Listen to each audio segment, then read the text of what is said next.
May we request Antique Governor Rodora Cachao for her welcome remarks.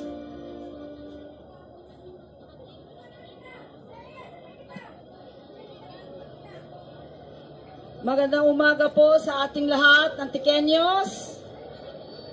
Mayag nga aga, mga mayors, sa ating Congressman Egarda, sa ating mga heads of office, regional directors, provincial directors, lalo po sa ating Vice Presidente, si Ed Danosta, at ang kanyang mga SP members, Vice Gov, na-promote. Magandang umaga po, Mr. President Bongbong Marcos. Hindi po namin mailagay ang kaligayahan na makita kayo dito ngayong nanalo na kayo sa eleksyon at kayo ay aming minamahal na presidente. Natutuwa po kami dahil sa kabisi ng inyong mga schedule at alam ko na kailangan din kayo ng inyong probinsya. Bugal po namin o pinagmamayabang namin na malaki po ang lugar ng Antique sa inyong puso. Kaya ngayon po, bitbit ninyo ang pagmamahal ng Antikenyo, ang pagmamahal na lahat, at sana po ang pagpunta nyo dito magiging fruitful na mabigyan naman kami ng lunas sa nangyari sa amin sa Typhoon Paeng. Ang presence nyo po is more than enough to assure us that you'll always be by our side, much more with the help that you are giving us. So on behalf of the people of Antique, I would like to welcome the President of the Republic of the Philippines to our beautiful province, Antique. Kruhay po, kruhay sa ating lahat.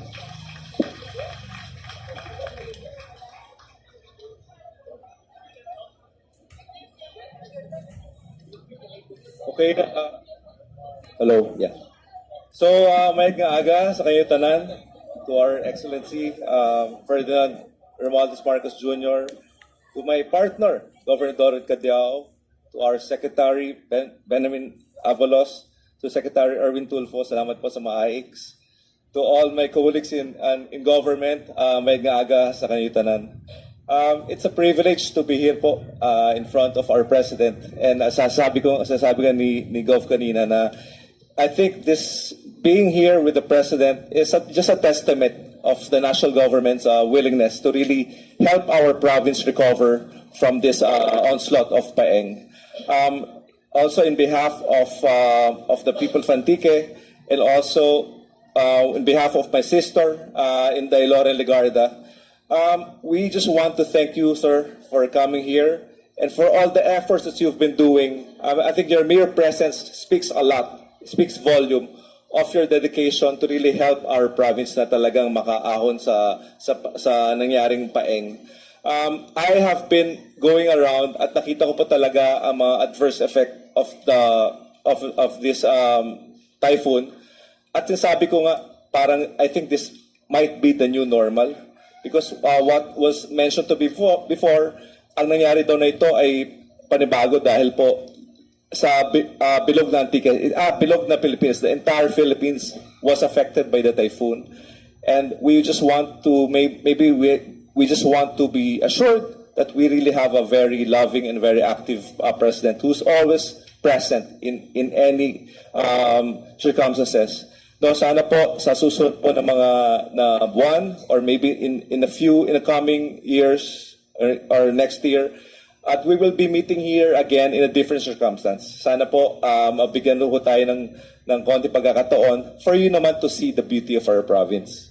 As in consonance and aligned to your thrust of tourism, that's one thing we also want to focus on, will be talaga turismo. Kasi naniniwala kami sa turismo ay may trabaho.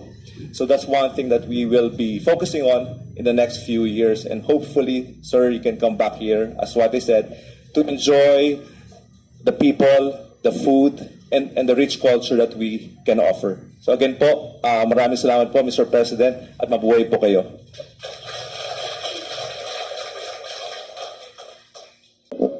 Okay, thank you very much, we'll have the situationer in Western Visayas. We have our Regional Technical Director of the Department of Agriculture, RD Albert Barogo.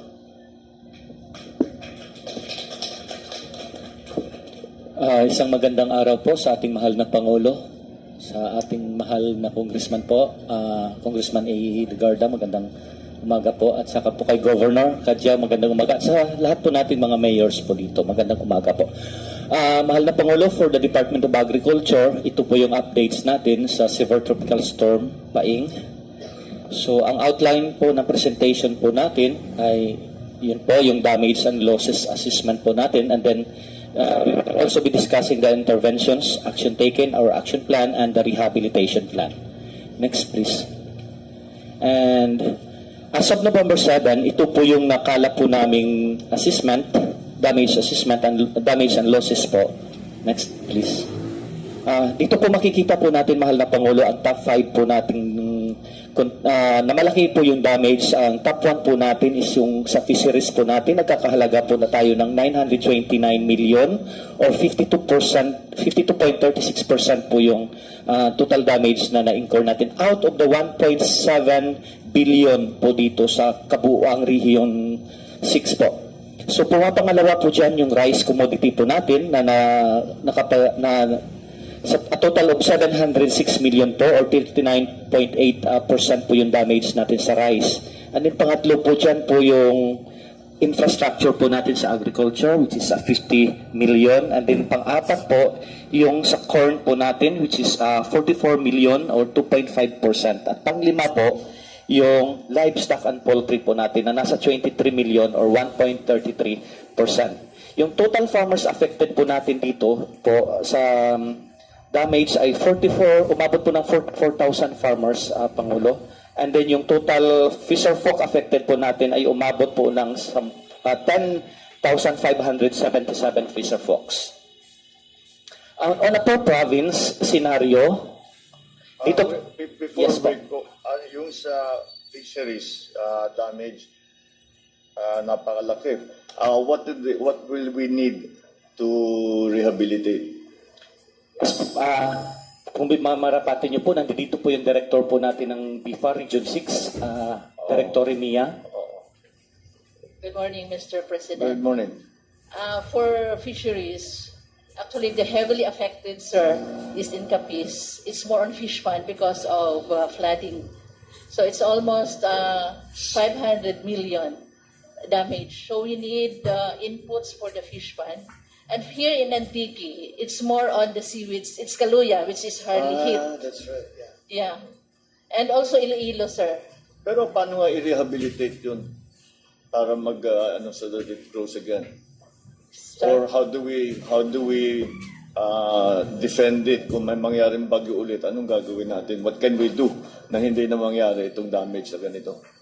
Actually, sir, it's more of the infrastructure. It's on hardware because usually the first producing region here in province here in the region is mostly fish pond. That's Bangus. But here it's an island for the seaweeds, which is the alternative livelihood for the fisher folk. We have to calendar the schedule of planting, so that we can evade during typhoon. So it has something to do with the calendar of farming, just like rice. Okay. So Yeah. we just have to adjust. Yeah, we have to The new adjust. I weather. think it's high time that we will use now the climate change adaptation and mitigation. And of course, the mangrove plantation service really support fisheries. It is towards sustainable development that supports the whole ecosystem. Okay. Thank you. Yeah. Okay po, mahal na Pangulo. Papatuloy po natin on a provincial summary of damage and losses po. Dito po natin makikita yung sinabi kanina ni Director Mia. Capiz, province of Capiz po yung pinakamalaking damage natin na nasa 806 million. Pangalawa po yung province of Iloilo, and then third yung province of Antique, which is 321 million po dito yung sa province of Antique natin. And then pang-apat po yung Negros Occidental, and then pang-lima po yung Aklan, and pang-anim yung Guimaras. Next po. Ito po yung mga, during the typhoon po, ito po yung ginawa ng Department of Agriculture po natin dito sa Region 6. So we activated 24/7 the Western Visayas, DRRM.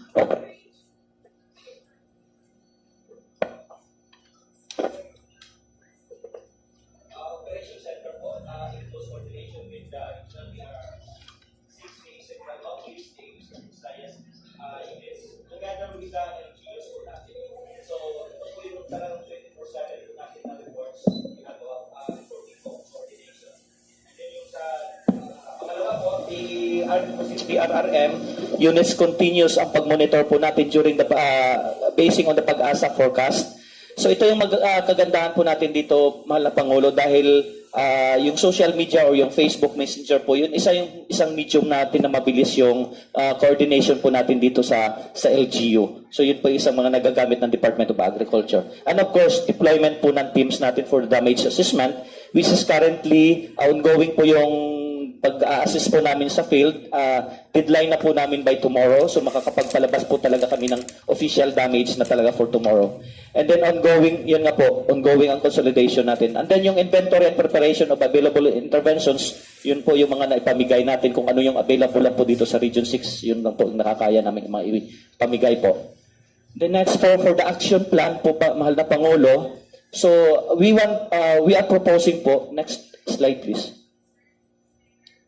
Next slide. Okay. We are proposing po, ang plano po namin is still to continue provision of production inputs po, mahal na Pangulo.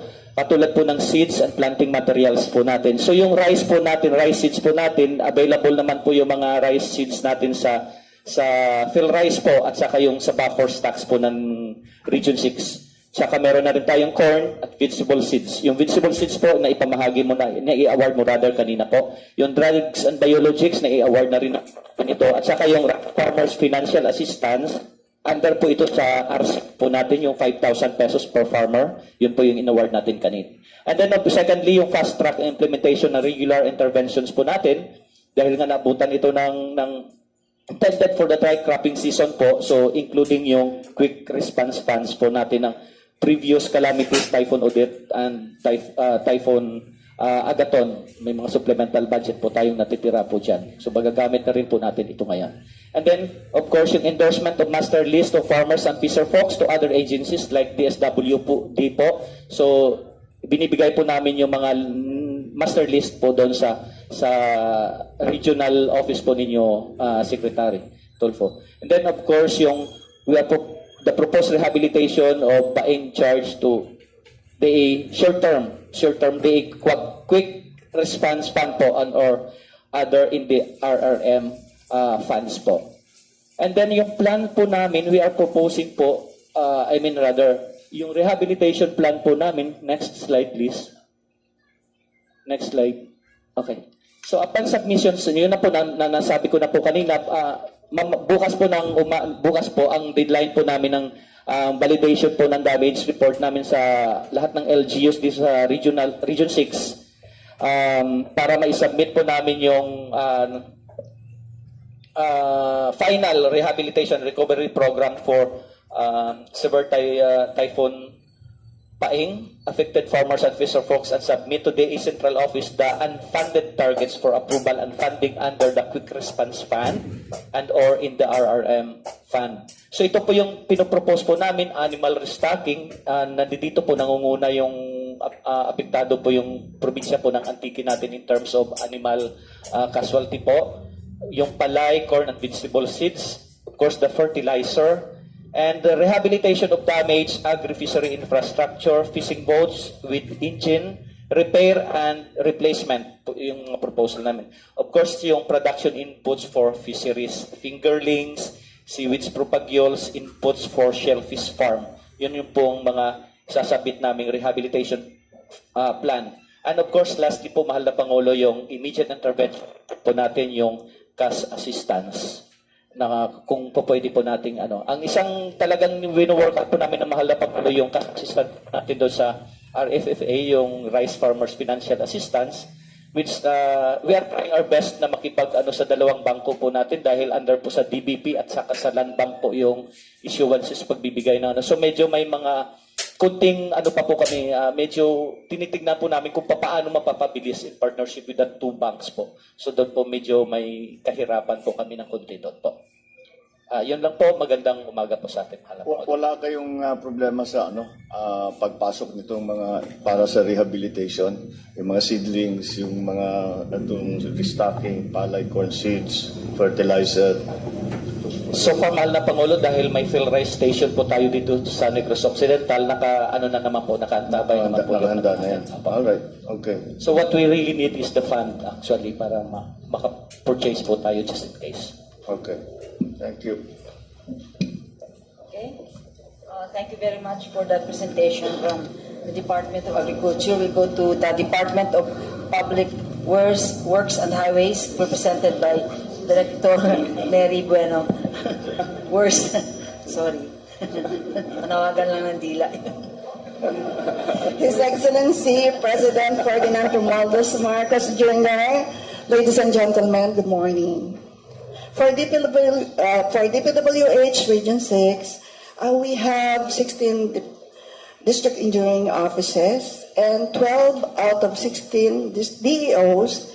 They have reported infrastructure damages in the respective areas of responsibility. Looking at the map. Next slide, please. Looking at the map,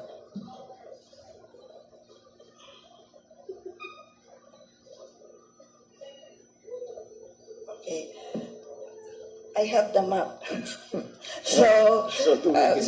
Just to save time, in the map, there is this area here in blue color, namely Guimaras, Iloilo City, Bacolod City, and Negros, and Iloilo Fort, which does not have infrastructure damage, and the rest of reported structure damages. So region-wide, we have 119 infrastructures which were damaged by STS Paeng, broken as follows: 68 roads, 41 bridges, and 10 flood control structures. So at present, we have 5 roads and bridges which are still impassable to all types of vehicles. We have 3 in Antique and 2 in Iloilo First.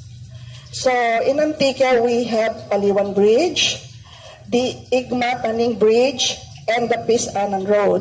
While in Iloilo, we have the Oyungan Bridge and the Gimbal Igbaras Tubungan Leon Road in Barangay Nito, Gimbal, Iloilo. So 2 of the heavily damaged bridges in Region 6 are the Paliwan Bridge and the Oyungan Bridge. And the picture in the center, ang paganda po rito, ito siya na-wash out. So at present, we are installing Beverly Bridge po with a length of 45 meters. And within a week po, we'll be able to open the bridge to the traveling public. Pero at present po, yung mga tao bumababa po before the bridge, and then they cross the bridge on foot, and then on the other side po sila sumasakay ulit. Yun namang may mga vehicles po, fortunately, meron po tayong local road na naging alternate route po natin. So unlike po dito sa Paliwan Bridge, dito po sa Antique, you might be very interested kasi nasa Antique po tayo ngayon. Ang mahirap po dito ngayon, wala po tayong naging alternate route. So ang nangyari po, nagawa po tayo ng footbridge para makakatawid lang po yung tao, pero wala po tayong daanan ng mga vehicles. So if we are going to Aklan, we have to pass through Iloilo and it will take us 7 hours. So talaga pong malayo po yung ating lalakbayin. So at present po, we are trying. Kasi unlike po the other bridge, ito po kasi na-wash out. Hindi lang po na-wash out yung deck, ibig pong sabihin yung ibabaw ng bridge, pati po yung pier po niya na-wash out po, yung pong pinakaposte po ng bridge. So 2 span po ng bridge na to ang na-wash out with the total length of 50 meters. So hindi po namin to malagyan kagad ng Bailey Bridge, yung ina-assemble po, because masyado po siyang mahaba and it will not be structurally stable po kung Bailey Bridge po ang ilalagay po natin. So ang napag-isipan po namin, we are going to rechannel po the river. Meaning to say, yung pong flow of water, i-divert po namin dun sa blue portion po niya na mahaba. Kung makikita niyo po, yung inside the dotted yellow line, i-rechannel po natin dyan yung, divert po natin dyan yung flow ng river para po madry po yung na-wash out po na area po dun sa kulay apple green po, yung pong na-wash out na span ng bridge po. Ayun po, dahil dinedredge po natin yung blue portion na yon, yung pong materials na nakikita po natin dyan, ilalagay po natin as embankment po dun sa portion na na-wash out kasi po madadry na po yon. Up to the level nung pong natira na parts ng bridge para po madadaanan na po natin yung bridge po natin na natira through the embankment. And then, kung nadadaanan na po natin yung embankment na yun, yung bridge na na-remain po na yan, we are going to put Bailey Bridge po dun sa two-span na natira. Kasi we have to provide po yung poste po niya sa gitna. We are going to, maglalagay po kami ng pile dyan, H-pile po sa gitna para po masuportahan yung 50 meters na Bailey Bridge. And it will take us maybe before Christmas po, ma-open po natin yon. So magiging dalawang po ang access natin, the embankment and the Bailey Bridge po. And may tatlo pa rin po tayong pwedeng maging access. Doon po sa channel po natin gagawin, the blue one, gagawan po namin siya, lalagyan po natin siya ng pipe na 1.5 meters po ang diameter. We are going to put siguro mga 20 pieces po para pagdaanan din ng tubig. So pag mababa po ang tubig, we can just cross yung malalaki pong truck, makaka-cross po dyan sa river na yan. So magkakaroon po tayo ng tatlong access. Sa bed po ng river, sa ating Bailey Bridge, and doon po sa embankment. Pero lahat po ng ito in temporary remedial measures lang po. Actually po, we have seen this and foreseen na po natin tong sitwasyon na to. Because, just to give you a little details, kasi po, doon naman at antiki po tayo lang. Kayo po. So, ito po sana, in 2 years na po namin pinopropose para po gumawa po tayo ng bagong bridge sa tabi po ng existing bridge. Bakit po? Because this bridge po is already 48 years old. Siyempre po, pag matanda na tayo, medyo po mahina na rin tayo. So, 48 years na po ito. So, kailangan po mapalitan po natin. Open, gamitin pa natin. Po ang ating butter. Hello. So, dahil medyo mahina na po itong bridge na to, nag-propose po kami ng another parallel bridge po sa existing bridge. One thing more po, na-observe din po namin because of the climate change din po siguro, tumataas po yung level of water. So, at this point po, inaabot na po yung po, ibig pong sabihin yung daanan po ng bridge and time will come po, masasubmerge talaga yung bridge. So we had to construct another bridge higher than the elevation of the existing bridge. Siguro po, we have to add another 3 meters po para maging effective po yung new bridge. Yeah. Pero to construct the bridge, we need something like 355 million po. All right. Before we go, that's the plan in the long term. In Yes, the po. immediate term, when are we going to have access again na makatawid ulit pati truck? Sa December po, first week of December, we'll be able to open po. May access. You'll open the access road Yes, po, onto sir. the old bridge. Well, and we'll now call it the old bridge. So pwede nang tumawid. Yes po, sir. All right. And then you're proposing to build a new one. Yes, sir. Bakit yung mga footings, erode na? Yes po. Actually, mahina na po kasi yung bridge, sir. Actually, this year po, we have an allocation of 100 million po to strengthen the bridge. Pero hindi na po namin nagawa dahil na-wash out na nga po. So we still have balance of 91 million po, and I just arrived from Manila. And I personally requested our central office po if we can, they can assist us to ask DBM to authorize us to use that balance of 91 million to construct yung pong umpisa lang po ng new bridge sana. Ng new bridge. Kasi po, sayang naman po kung i-retrofit pa namin yan or ilalagay po namin yung pera dyan sa the same bridge when in fact hindi na po siya ganun ka-effective. So, ang kailangan lang po namin would be the authority from the DBM to utilize the 91 million to start with a new bridge po. Is there an appropriation for the new bridge yet? No, sir. That is the appropriation for the retrofitting po. Well, you're allowed to move funds within the department kasi you had the savings on one project. Pwede mong dalhin sa isang project, but you can, it's okay to move it from one fund from within one department. Ang delikado is to move it from one department to another. Ang problema po namin, sir, makaiba po sila ng menu, sir. This fund po is for the retrofitting po, para po ma-strengthen po yung bridge, but the other one po would be the construction.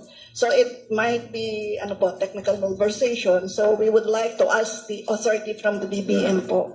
Yeah, that's what I see. All right. Okay. Sige, let's keep going. Opo. So for the whole region po, we have a total the cost of damages at 979 billion po pesos. So Antique has the highest po at 497, and that includes the new bridge po. So yan lang po, sir. Thank you. All right, thank you. Thank you. Thank you, Director Neri Bueno. Now, we'll go now to the report. We'll go now to the report of the Department of Interior and Local Government. Secretary Ben-Hur Abalos is here with us. You have your assistant here, DLG, Assistant Regional Director Maria Calpisa Sardoa. Report.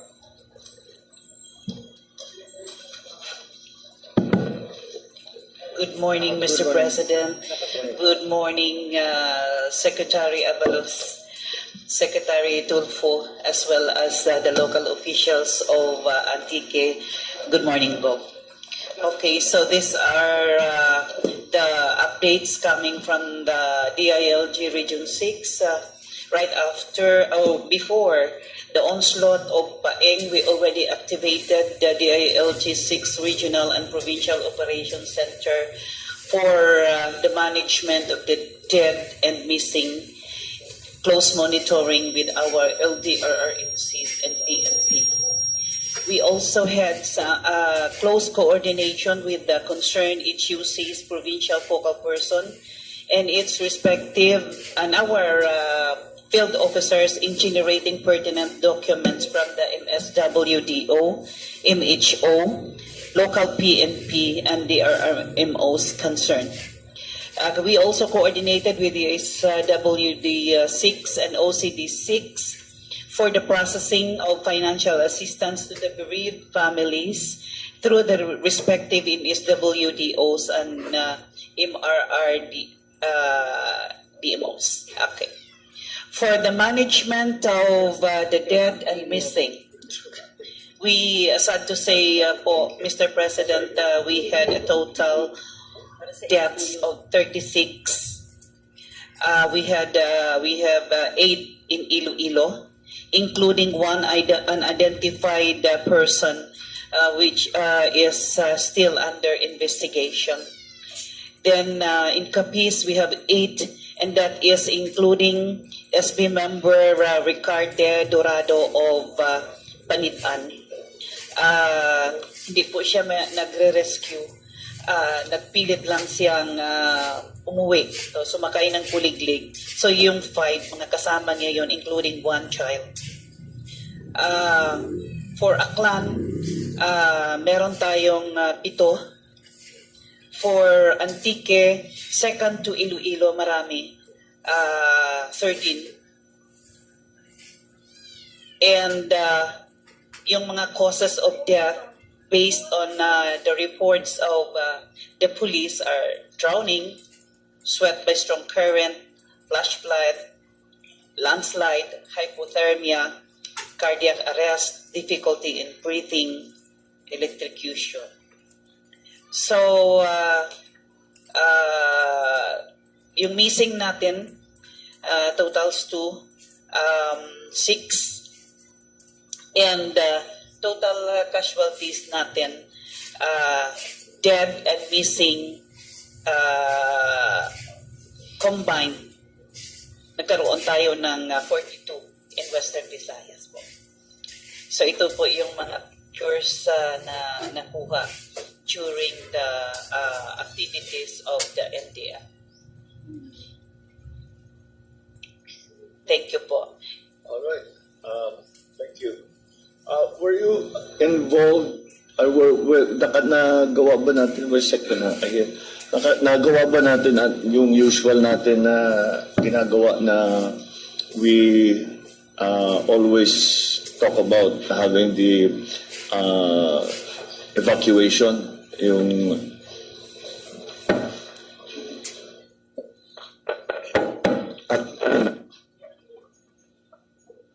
actually we're supposed to have this Oplan listo, where there's a list of protocols that some of those will have to be preemptively evacuation. Yeah. Can you report on this? At yung ating mga local government units are already being informed beforehand about this. Ano na sila, sir? They are very well prepared already. At saka yung sinabi mo kung na-activate na yung ating regional operations centers natin, including po yung ating mga OPSEN sa lahat ng provinces. So, naka-ano na po yun. So, Ma'am, do you have a list of preemptive evacuation? Yes, sir. How many were there? Sir? How many were preemptively evacuated? Ito siguro ang ating mga local chief executives yung makakasagot doon, sir. Kung ilan yung preemptively evacuated during that time. Yung kasing Paeng, sir, hindi siya kasi masyadong expected na malakas. So parang itong mga namamatay at naging missing, effect ito noong parang nabigla yung mga tao natin. Kahit anong preparation natin, talagang inulat tayo ni Paeng. See, I bring it up because the preemptive evacuation is always a good idea. Kasi maitabi mo yung tao, take them out of the area of danger. Then you're way ahead. Kahit na may property damage, which we cannot do anything about anyway, at least yung tao hindi nadala ng tubig o na anod o yan, yung mga heart attack. So mostly ang deaths were what? Drowning? Yes, sir. Drowning. At saka naswept sa malakas na current. So, ibig sabihin, wala naman talaga doon sa mga bahay-bahay. Yeah. So, they were already secured and preemptively evacuated. Alam ng mga local chief executives natin yun because of the operation listo. May manual kasi tayo doon. Yeah. Mahirap talaga pag-evacuatein ang tao. That's really a problem. But you have to do it. Kahit na magalit na ng kaunti sa'yo. Basta you have to do it. Kasi if they're drowning, flash flood, landslide, kung wala sila dun, hindi sila na tangay. Anyway, all right. So I just want Sir, if I might add, sa operation list kasi we're tracking the typhoon. So it's a classification: Charlie, Bravo, and Alpha. The Charlie is the track of the typhoon within 70 kilometers. Bravo is about 330 kilometers from the typhoon, and Alpha is 700 kilometers. So kung saan dadaan, doon po namin sinasabihan, we were guided by Pag-asa.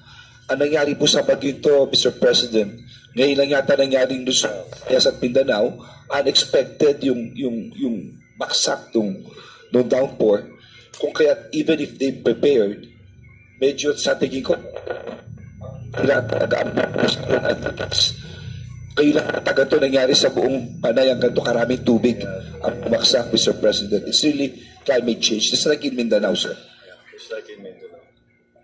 Tama po yun. Yes, Tama po yun, Mr. President. Ang iba pong namatay dyan, ayaw pumunta sa evacuation, hinahabol nila yung mga baka nila. Dahil yung grazing ng baka malapit sa river. So, 4 yata ang namatay na hinahabol yung mga baka nila kasama yung mga kamag-anak. So, yun ang naging ano. Pero may preemptive po kami. The day before, meron na ho kami. Matigas lang talaga po ang ulo na iba. In-underestimate namin kasi itong paeng na ito Hindi talaga, hindi matigas ang ulo din. Ganyan talaga everywhere. Everywhere ka pumunta, problema ang evacuation. Ayaw nilang iwanan yung bahay nila Siyempre, you cannot blame them Yan na nga, yung hinahabol yung baka. Ang laki ng halaga nun. Di ba, mawawala na lang. Yung mga bahay nila, ayaw nilang iwanan. Baka kahit na hindi madaanan ng tubig, pagbalik nila, wala nang laman yun. Diba? So, yung mga, siyempre, very natural yan. So, everywhere is the same. Ang hirap talaga. Meron yung last 10%. Lagi kang ayaw talagang umalis. But you have to find a way to convince them, whatever, to bring them to the evacuation center. Okay. Excuse me, Mr. President. Yes. Gaya gayong nangyari nung SP, wala naman siya doon sa sa calamity. Talagang nagpipilit na umuwi. 5 sila. Kaya natangay sila doon kasama yung kuligdig na sinakyan nila. Yeah. So ganun po 'yun. That's also something na we are beginning to see. Yung mga, like the governors, the city mayors, yung mga local government, kayo lahat na work in the local. Pagka may magkakabagyo, alam na natin kung saan babahaan, di ba? Ano yung area na ma-isolate, alam na natin. Ngayon, hindi na Hindi na sumusunod dun sa dati. Yung last year's ko as governor, talagang kitang-kita ko na nag-iiba talaga yung takbo ng tubig So we really have to look at, we really have to be prepared kasi I don't know how to prepare. Bago ito, everything is new. But siguro, yun na nga, we stay with the routine, with the procedures of the preemptive evacuation, our forward placement of relief goods and water supply, etc. All of that, we just stay with that procedure, and that procedure will at least mitigate the effects of any disaster. All right. So those are the effective things. I just wanted to point it out. I knew that you had the preemptive evacuation. I wanted to point it out that that's a very important part of preparing for a typhoon. Is mag-evacuate na mabuti. Thank you, Mr. President. Thank you, the ILG for that report. The next is Department of Social Welfare and Development Secretary Tulfo, your Regional Director, R.D. Nasieta, is here to report. Thank you again. Mr. President, kag sa tanan, may agid nga aga. For the DSWD, we will report on the affected families, number of evacuation centers, displaced families and persons, and the actions taken. Next slide, please. Next, please. So for Western Visayas, we have a total of 2,581 families. Ito na po yung latest. 2,581 barangays affected. For 105,722 families affected, and translated to 1,554,172 individuals affected. As for the evacuation centers, at the height of the typhoon, of the storm, we have 2,341 evacuation centers. Now, it is down to 6. As to displaced families, we have, as of now, we only have 84 families displaced with 410 individuals. Next slide. For damaged houses in Western Visayas, we have a total of 25,400. Totally damaged is 1,889. And partially damaged is 23,511. Next po. For assistance that we have given, we have given 85,723 family food packs, translated to 45,920,000. For the total cost of non-food items, we have distributed 1,177. Total cost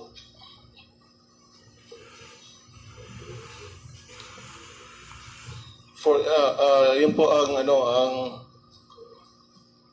total cost that we have provided 75,392,389 pesos and 55 centavos. Next slide. Ito po yung sa Antique. Next. Sa Antique po, we have 46,813 families affected.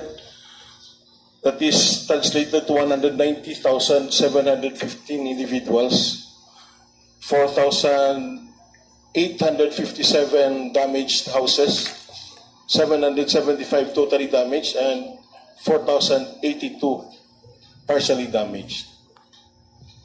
Next po. Next. So, the summary of the assistance that we have provided by the SWD, that's as of now 9,832 pesos. 9,832,824,824. Do you have figures that show families or individuals that have been assisted? Kasi it's fine to look at the monies given or used. Pero how does that translate kung ilang tao ang nabigyan ng tulong? Ito po, as of now, and pinaka-latest po na data, Okay. we have distributed a total of 92,425 family food packs po. And But that's the total. Opo, ito po So yung, the food packs, you give it more than once, hindi ba? opo, ang family food packs natin So is I'm still trying to get the number of people that you gave food packs to. Para alam natin kung ilang tao yung nabigyan talaga ng tulong. opo, yung food packs po natin can last from 3 to 5 days. 3 to 5 days. Opo. Pero yung na-dispose na po natin mga 92,000 na po. Sige, we can estimate, ano? Yeah, it's supposed to last a family a minimum of 3 days. Opo. O, ang food pack. Okay. But we are continuing to Yes, please go ahead. So, dito po sa Antique, kasi parang naging island po ito, Southern Antique, we set up a repacking center dito sa NFA. We'd like to thank the NFA that they accommodated our request na gamitin po ang warehouse nila. Dito po tayo nagre-repack ngayon ng family food packs sa Southern Antique po for distribution. At marami po ang nagpapasalamat din po tayo dito sa Antique kasi marami po ang nag-volunteer na mag-repack ng ating mga family food packs. So, ito rin po ang we already accepted an initial augmentation of 10,000 family food packs and drinking water transported via Philippine Coast Guard vessel MV BRP Malchora Aquino. The SWD also arranged with the Philippine Navy to transport relief augmentation to the island municipality of Kaluya. And as we are speaking now, marami po ang family food packs that are in transit po. So for Kaluya, we have 2,000, Libertad 500, Pandan 500, Sibaste 400, Hamtik 300, Valderrama 250.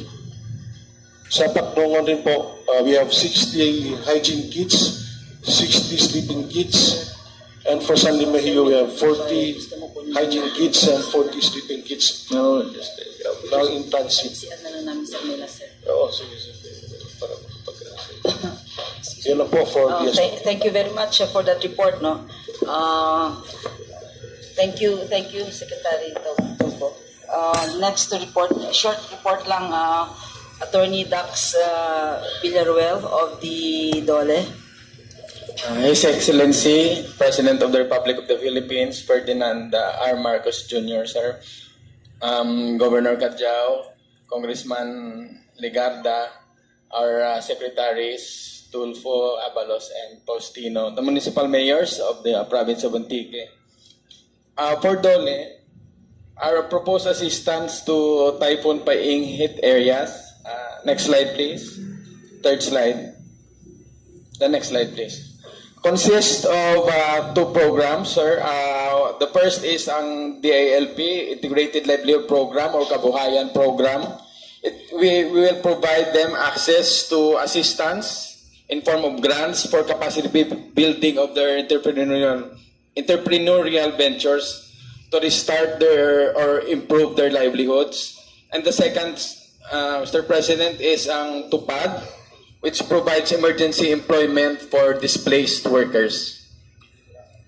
Next slide. Next. So the proposed assistance per province for Aklan, the target beneficiaries are 1,679. The budget amounts to 52,391,000, and it's a TUPAD program. For Antique, we have 4,359 under TUPAD, for 21,001,000 under DILP, for 30 million, another TUPAD of 1,019 beneficiaries for 5 million. So for the whole province of Antique, there will be 6,378 beneficiaries, both for TUPAD and DILP, and the budget is 56,385,000. Next slide, please. For copies, there will be 10,889 beneficiaries, 53 million TUPAD.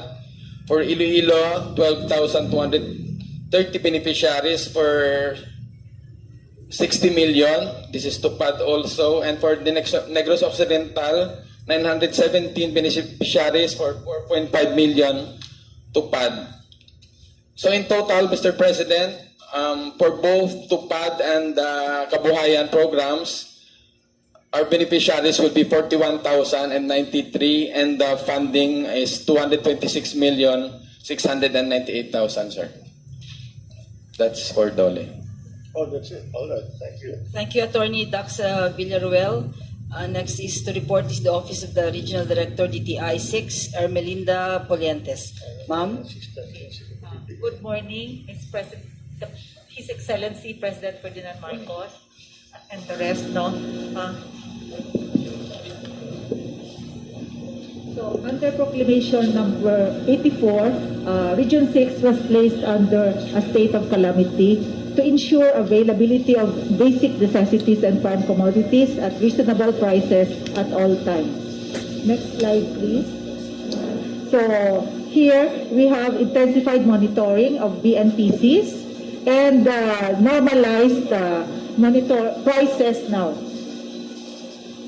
So actually, there is a publication of the price freeze in the 6 provinces of Region 6 done yesterday through Daily Guardian.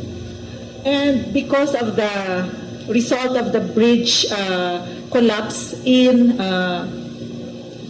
Paliwan, some of the goods initially were not really transported there, but thank God, no, our retailers in Rojas City and Aklan can really provide for the northern part of northern Antique. So we have no problem in northern Antique. But on the other hand, there is a problem right now here in Uyungan Bridge because the transport of goods cannot really be it's not directly possible. So we thank next page. We thank the Philippine Navy through the help of OCD Director Nunez for providing us with the RPN Tausug, who have carried noodles of 200 boxes as well as biscuits of 2,700 boxes. And also we'd like to thank Governor Kajao for really renting one vessel wherein assorted basic grocery items of 60 tons were provided, and then as well as bakery supply of 30 tons, LPG of 200 tanks, fertilizer of 30 tons, and poultry supply of 500 bags. So we also would like to thank again OCD and Philippine Navy because there will be another transport of goods, although it's just 60 tons. And Mr. President, actually we have there is still remaining balance because we only was able to transport 120 tons out of 469 tons supposedly to be transported to the southern and east central part of Antique because this covers 10 towns here in this site. So hopefully succeeding trips of the Philippine Navy can still be provided so that other goods aside from basic necessities can also be provided, such as the prime commodities, GI sheets and everything. So thank you, Mr. President. Thank you. Thank you, Regional Director Polientes. And the last is DOH Regional Director Dr. Adriano Subaan. Mayad nga aga, Mr. President, our dear secretaries and the local chief executives and the rest corresponders in different levels of Western Visayas. Here's our health situation. Now, first slide, please. That is already reported by the previous reporters. I will not going to discuss that. And this next slide shows also the evacuation centers that we have. Most have already decamped. And the health consequences. As of now, we have only a remaining one patient admitted in Western Visayas Medical Center, which has a fractured left arm and properly managed by our Apex Hospital. And next slide. We have also made use of our next slide, please. Before that, go ahead. Next. Now, I think that's well. Anyway, we have in the province of Capiz, we have affected health facilities. Most of our health facilities are operational right now, but only we have 2 barangay stations that are affected by Paeng, and this involves 200,000 pesos worth of barangay stations. 2 are in the province of Capiz. Next slide. Now, these are the different prepositions logistics that we have provided. We have prepositions after Agaton, when we're hit by Agaton, and then these are already used by our intended recipients as an after effect of Paeng. We have also augmented this one. Next slide. And we have mobilized these logistics in the different provinces. Next slide. And then we have also augmented this preposition logistics, and we have added additional assistance given to the different areas of Western Visayas. Next slide. And there's actually the list. Let's go on with the list. And we have already provided all of this to our different provinces and 2 highly urbanized cities. Next. Next. Next. Well, thank you. Well, I would like also to highlight, Mr. President, we had to make the shortcut, regarding the status of water supply. In the province of Capiz, it has affected their water supply actually, and that's the reason why we have deployed our mobile water treatment plant. And as of now, the municipality of Sigma has requested that mobile water treatment plant, we're going to stay in that municipality for a while kasi wala silang mapagpuhunan ng water, drinking water. And which actually, we also, of course, we agreed on that. We have seen the need to make use of the market water and convert it into a potable and clear water. And as of now, that is what's happening in Sigma municipality. But in the future, since nandun na yung isa, we only have one unit of this, and hopefully, in the coming, with the support, Mr. President, we can have another unit in Negros Island, because we cannot just move this one unit to across another island, across the seas, kasi, well, during typhoon, we cannot do that. And of course, we have also to need another one. How big are the units? How much water can they process?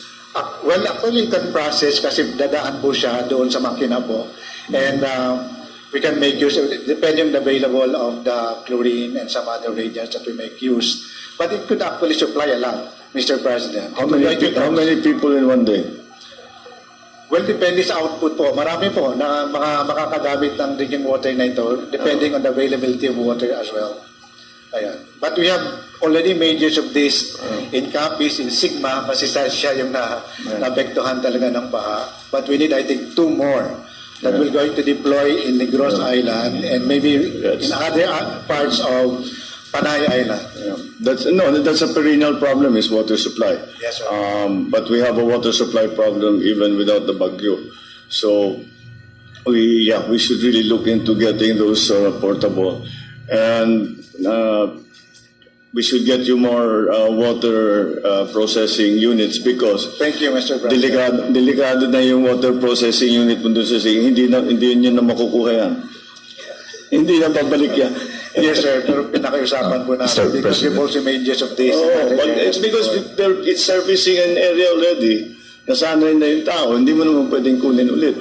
Yes, sir. Diba? It's worth 5 million, sir. Yeah. And maybe we can have practice to highly organize. Mr. President, I think MMDA has provided at least 10 for Capiz and Antique, 15, another 15 for Maguindanao, but we still have, I think, a total of 80 in MMDA. Yeah. So I could still borrow para po hindi kasama na operator yung tao, sir.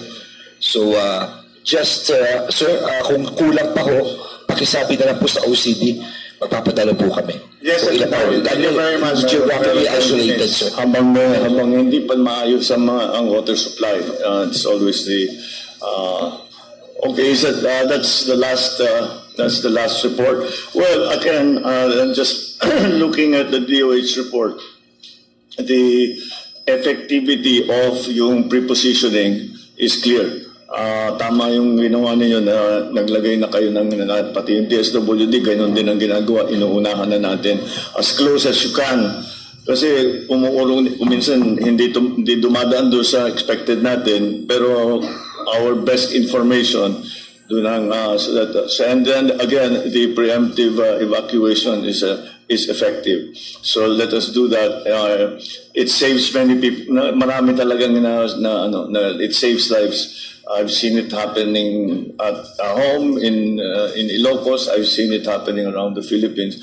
Na pagka maayos yung preemptive evacuation at naka-ready yung mga evacuation center natin, then ma-minimize talaga natin ang casualty. So yes, I think the biggest problem that I see is the infra that we have to fix, kasi malalaking sira. The 2 bridges will have to really find for the public works, siguro unahin natin as a priority is to find a way first for people to be able to transport goods and people. Basta mabuksan somehow. Unahin natin, baka light lang muna, mga motorsiklo lang muna, pero eventually we really want to get even the trucks na nakakadaan. So yun ang if you say that the 2 spans, you will be able to maremedyohan ninyo by December, then that's as good as we can hope for. But the other bridges siguro mas maaga siguro kasi mas maliliit naman yung damage. Okay, so that's I think that from what I saw from the air and from I hear from your reports, I think those are the 2 main areas that we have to we have to look at immediately. Are there any concerns from the governor about the response to to Paeng? Mr. President, please bear with us for 10 minutes. The mayors are here, and we have a short report of our situation in in Antique. Kasi nandito naman po kayo sa Antique, siguro kailangan mapakinggan din natin ng short lang na can you please hurry up and show the President the on the ground report of the province. Slide lang to, Mr. President. Diretso lang to. Para mamaya we'll give the mayors a chance to ask anything from our... Let's take advantage of the presence of the President. Go. Sige na. Huwag nun nang yan. Sige, go. Please. Anyway, Mr. President, isasabit ko naman po ito sa inyo. Go. Alright. Oo. Yan po, 5,800 houses. Go. Yeah. Yes, go please. Yan ang ating titignan. Go please. Go. Paliwan Bridge reported. Yes. Go ahead. Go. Okay, flood controls, Mr. President. Yes, go ahead. I was wrong. Water supply po. Mga water system natin. Go ahead. Schools affected. Go ahead. Agriculture po, ayan, 132 million. Okay, go. Rice. We are the highest producing hybrid rice in Region 6, Mr. President. Go ahead, please. Corn also. Go ahead, please. Hurry up, please. Anyway, Mr. President, to sum this all up, no, Mr. President, kasi bibigyan natin ng mayors na makausap po kayo. Ang hinihingi lang po sana namin matapos po yung road network. Yun, nako, may extra po. Si tatay po yan, kausap ang papa niyo, oh. Saka yung mother ko po, pumunta sa inyo, no, yung sa left side. Anyway po, yung mother ko, Vice Governor noon, bago kayo umalis kanya, she was there to show her support. Anyway, Mr. President, the infra projects here in Antique, gusto po sana namin matapos yung highway namin dito sa bukid. Kasi 45 minutes lang po yung biyahe na yan, pero it took DPWH 2 years to finish. Tapos na po ang Iloilo, tapos ng Capiz, tapos ng Aclanyang Mountain Road namin, hindi po natatapos. Completion po ng mga major dikes. There's one big dike in the North Bakong River that can wash away a big municipality like Kulasi. Tapos po, tapusin na lang yung bagong route na diyan sa bukid po papunta sa May Cabatuan Airport. Hanggang ngayon po, hindi pa natatapos yun. As nag-aerial po tayo kanina, yung housing po for Antiqueños who live in flood-prone areas and landslide, ililipat po ni Mr. President to sa may lugta na the mayor of Mayor Balha is here.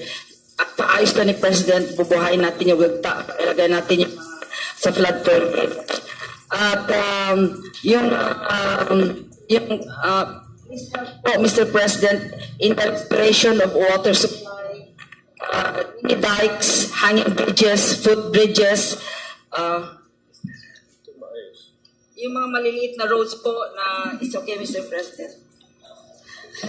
Yung maliliit po na roads na naglilink sa mga sityo, sa mga barangays at sa municipalities, lahat po yan, it would cost us 150 million. Hindi ko kaya ng ira ng probinsya yun, Mr. President, lalo na yung mga gawa-gawa namin ng mga tubig. Sabi nyo nga, hindi namin. At saka hindi naman namin, sir, susuli yung water system nyo, amin na lang yan.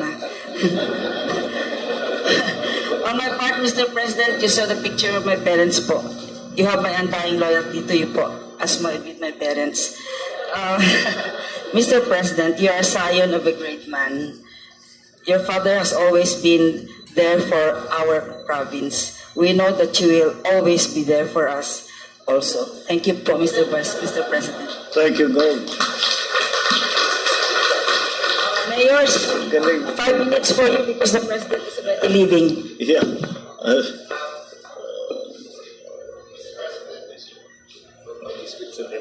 The mayor of San Romeo, Mountain Municipality.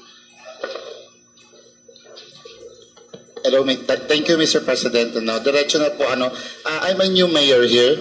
I came from the SME before I joined politics. I observed that the San Remeo Leon Road has been there for the last 4 years. And only part of Iloilo is not yet finished. This is the best second alternative route going to Iloilo. Actually, 2 weeks ago, I discussed with Senator Loren and the DPWH also, and the DE together with our congressman.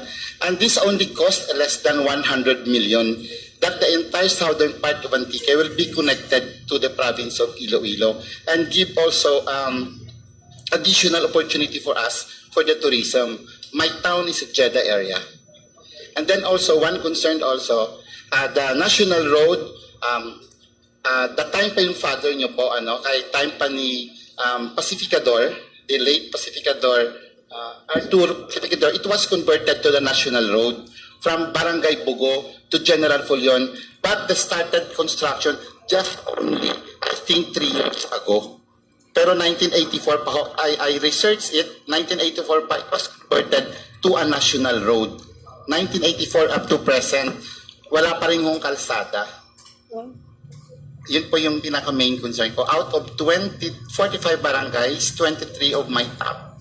23 barangays has no roads yet. Thank you, Mayor. Thank you, Mayor.